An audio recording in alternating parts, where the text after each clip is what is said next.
வேதம் கேட்போம். எரேமியா 25ஆம் அதிகாரம். யோசியாவின் குமாரனாகிய யோயாக்கீம் என்கிற யூதாவுடைய ராஜாவின் 4ஆம் வருஷத்துக்கு சரியான பாபிலோன் ராஜாவாகிய நேபுகாத் நேச்சார் அரசாண்ட 1ஆம் வருஷத்திலே யூதாவின் ஜனம் அனைத்தையும் குறித்து எரேமியாவுக்கு உண்டான வார்த்தை. அதை தீர்க்கதரிசியாகிய எரேமியா யூதாவின் ஜனம் அனைத்துக்கும் எருசலேமின் குடிகள் எல்லாருக்கும் அறிவிக்கிறதற்காக அவர்களை நோக்கி, ஆமோனின் குமாரனாகிய யோசியாவின் 13ஆம் வருஷம் துவக்கி இந்நாள் மட்டும் சென்ற இந்த 23 வருஷமாக கர்த்தருடைய வார்த்தை எனக்கு உண்டாயிற்று. அதை நான் உங்களுக்கு ஏற்கனவே சொல்லிக்கொண்டு வந்தும் நீங்கள் கேளாமற் போனீர்கள். கர்த்தர் உங்களிடத்திற்கு தீர்க்கதரிசிகளாகிய தம்முடைய சகல ஊழியக்காரரையும் ஏற்கனவே அனுப்பி கொண்டே இருந்தும் நீங்கள் கேளாமலும் கேட்கும்படிக்கு உங்கள் செவிகளை சாயாமலும் போனீர்கள். அவர்களை கொண்டு அவர் உங்களில் அவனவன் தன் தன் பொல்லாத வழியையும் உங்கள் கிரியைகளின் பொல்லாப்பையும் விட்டு திரும்பி கர்த்தர் உங்களுக்கும் உங்கள் பிதாக்களுக்கும் கொடுத்த தேசத்தில் சதா காலமும் குடியிருந்து அந்நிய தேவர்களை பின்பற்றாமலும் அவைகளுக்கு ஆராதனை செய்யாமலும் அவைகளை பணியாமலும் இருந்து நான் உங்களுக்கு தீமை செய்யாதபடிக்கு உங்கள் கைகளின் செய்கைகளால் எனக்கு கோபம் உண்டாக்காமலும் இருங்கள் என்று சொல்லி அனுப்பினேன். நீங்களோ உங்களுக்கு தீமையாக உங்கள் கைகளின் செய்கைகளாலே எனக்கு கோபம் மூட்டும்படிக்கு என் சொல்லை கேளாமற் போனீர்கள் என்று கர்த்தர் சொல்லுகிறார் என்றான். நீங்கள் என் வார்த்தைகளை கேளாமற் போனபடியினால் இதோ நான் வடக்கே இருக்கிற சகல வம்சங்களையும் என் ஊழியக்காரனாகிய நேபுகாத் நேச்சார் என்கிற பாபிலோன் ராஜாவையும் அழைத்தனுப்பி அவர்களை இந்த தேசத்துக்கு விரோதமாகவும் இதன் குடிகளுக்கு விரோதமாகவும் சுற்றிலும் இருக்கிற இந்த எல்லா ஜாதிகளுக்கும் விரோதமாகவும் வரப்பண்ணி அவைகளை சங்காரத்துக்கு ஒப்பு கொடுத்து அவைகளை பாழாக்கவும் இகழ்ச்சிக்குரியாகிய ஈசல் போடுதலாகவும் நித்திய வனாந்திரங்களாகவும் செய்வேன் என்று சேனைகளின் கர்த்தர் சொல்லுகிறார்.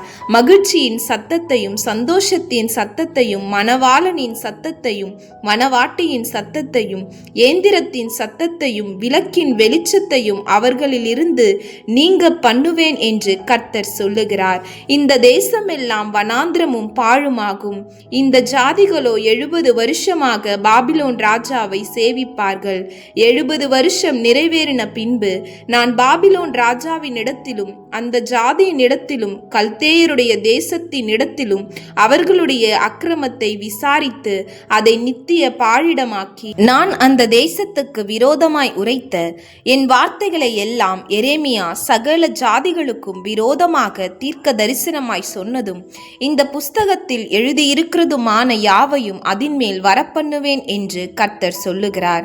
அநேகம் ஜாதிகளும் பெரிய ராஜாக்களும் அவர்களை அடிமை கொள்வார்கள். நான் அவர்களுக்கு அவர்கள் கிரியைகளுக்கு தக்கதாகவும் அவர்கள் கைகளின் செய்கைகளுக்கு தக்கதாகவும் பதிலளிப்பேன் என்கிறார்.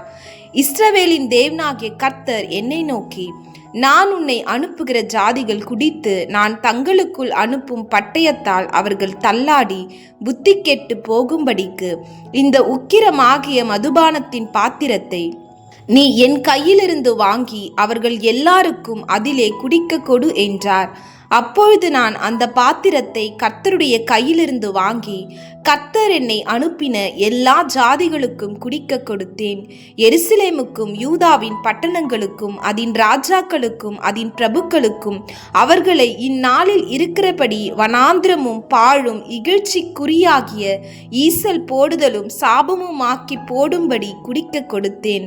எகிப்தின் ராஜாவாகிய பார்வோனுக்கும் அவன் ஊழியக்காரருக்கும் அவன் பிரபுக்களுக்கும் அவனுடைய எல்லா ஜனத்துக்கும் கலந்து குடியிருக்கிற அனைவருக்கும் ஊத்ஸ் தேசத்தினுடைய எல்லா ராஜாக்களுக்கும் பெலிஸ்தருடைய தேசத்தில் இருக்கிற எல்லா ராஜாக்களுக்கும் அஸ்கலோனுக்கும் காசாவுக்கும் எக்ரோனுக்கும் அஸ்தோத்தில் மீதியானவர்களுக்கும் ஏதோமுக்கும் மோவாபுக்கும் அம்மோன் புத்திரருக்கும் தீருவினுடைய எல்லா ராஜாக்களுக்கும் சீதோனுடைய எல்லா ராஜாக்களுக்கும் சமுத்திரத்துக்கு அக்கறையான தீவுகளின் ராஜாக்களுக்கும் தேதானுக்கும் தேமாவுக்கும் பூசுக்கும் கடையாந்திரங்களில் உள்ள அனைவருக்கும் அரபி தேசத்து எல்லா ராஜாக்களுக்கும் வனாந்திரத்தில் கலந்து குடியிருக்கிறவர்களுடைய எல்லா ராஜாக்களுக்கும் சிம்ரியனுடைய எல்லா ராஜாக்களுக்கும் ஏலாமினுடைய எல்லா ராஜாக்களுக்கும் மேதியாவினுடைய எல்லா ராஜாக்களுக்கும் வடக்கே இருக்கிற எல்லா ராஜாக்களுக்கும் சமீபமானவர்களும் தூரமானவர்களும் ஆகிய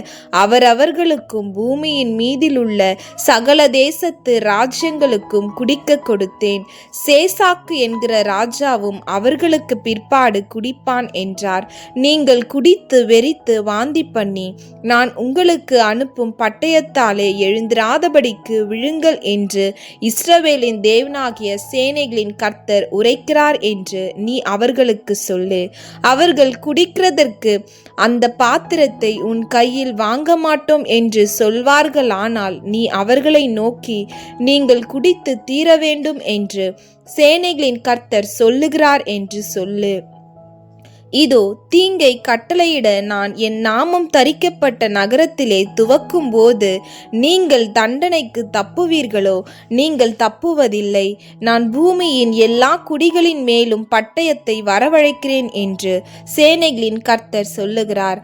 ஆதலால் நீ அவர்களுக்கு விரோதமாக இந்த வார்த்தைகளை எல்லாம் தீர்க்க தரிசனமாக உரைத்து அவர்களை நோக்கி, கர்த்தர் உயரத்திலிருந்து கெர்ஜித்து தமது பரிசுத்த வாசஸ்தலத்திலிருந்து தம்முடைய சத்தத்தை காட்டி தம்முடைய தாபரத்துக்கு விரோதமாய் கெர்ஜிக்கவே கெர்ஜித்து ஆலையை மிதிக்கிறவர்கள் ஆர்ப்பரிப்பது போல் பூமியினுடைய எல்லா குடிகளுக்கும் விரோதமாக ஆர்ப்பரிப்பார் என்று சொல் என்றார். ஆரவாரம் பூமியின் கடையாந்திரம் மட்டும் போய் எட்டும்.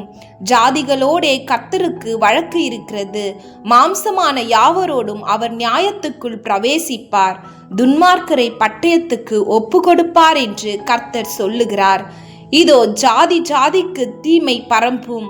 பூமியின் எல்லைகளிலிருந்து மகா புசல் எழும்பும்.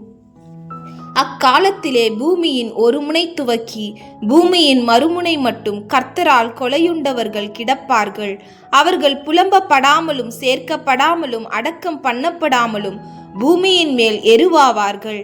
மேய்ப்பர்களே அலறுங்கள், மந்தையில் பிரஸ்தாபமானவர்களே சாம்பலில் புரண்டு கதறுங்கள். நீங்கள் வெட்டப்படவும் சிதறடிக்கப்படவும் உங்கள் நாட்கள் நிறைவேறின. உச்சிதமான பாத்திரம் போல் விழுந்து நொறுங்குவீர்கள். மேய்ப்பர்கள் ஓடி போகிறதற்கும் மந்தையில் பிரஸ்தாபமானவர்கள் தப்பித்து கொள்ளுகிறதற்கும் இடமிராது. தங்கள் மேய்ச்சலை கர்த்தர் பாழாக்கினது நிமித்தம் மேய்ப்பர்கள் கூப்பிடுகிறதும் மந்தையில் பிரஸ்தாபமானவர்கள் அலறுகிறதுமான சத்தம் உண்டாகும். அவர்கள் சுகித்திருந்த தாபரங்கள் கர்த்தருடைய கோபத்தின் எரிச்சலாலே சங்காரமாயின. அவர் பதிவிருந்து புறப்படும் சிங்கத்தை போலிருப்பார். ஒடுக்குகிறவனுடைய உக்கிரத்தினாலும் அவனுடைய உக்கிர கோபத்தினாலும் அவர்கள் தேசம் பாழாயிற்றென்று சேனைகளின் கர்த்தர் சொல்லுகிறார் என்று சொல் என்றார்.